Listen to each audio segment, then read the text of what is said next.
एक गोष्ट नात्याची, एक गोष्ट आई आणि मुलीची. आज 30 जून, माझ्यासाठी खूप मोठा दिवस. आज माझ्या मातृत्व साजरा करणारा दिवस, म्हणजेच आज माझ्या चकुलीचा वाढदिवस. सकाळी छान मस्त मजेत राणी झोपेतून उठली. तिच्यासाठी एक मस्त सरप्राईज प्लॅन केली ती. तिचा तो हसरा चेहरा, तिचा तो हसरा चेहरा माझ्या सगळ्याच कामाचा लोड कमी करणारा मंत्र होता. माझी आणि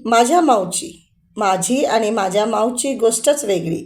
तिच्या प्रत्येक अडचणीत मी तिच्या सोबत होते.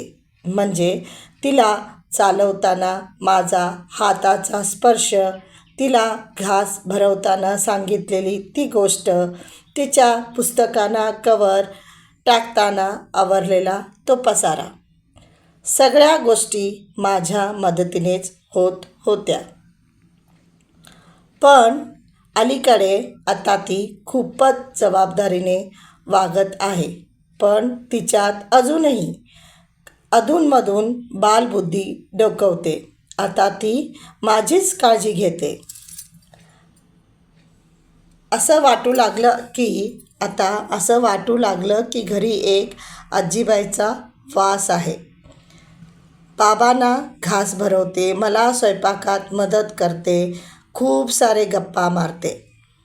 आज तिच्या आवडतीचा सगळे पदार्थ किचनच्या ओट्यावर होते. हो, बाबांनी तर अक्षरशः तिला आवडणारी प्रत्येक वस्तू तिच्यासमोर आणून सरप्राईज करत होता. हो, असाच असतो बाबा. आज माझ्या राणूला 15 वर्ष पूर्ण झाली.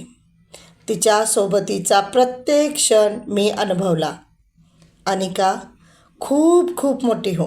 तुझ्या आयुष्यातला प्रत्येक क्षण आनंदाचा राहो. फक्त इतकंच सांगू इच्छिते, कधीही तुझ्या आयुष्यात अडचणी आले तर खचून जाऊ नको. तिला सामोरे जा. तुला उदंड आरोग्य आयुष्य मिळू दे. माझ्या आणि बाबाकडून, आजी आजोबा, मावशी, आत्या, काका काकू कडून तुला वाढदिवसाचे खूप खूप शुभेच्छा. खूप मोठी हो. Wish you a very happy birthday Anika.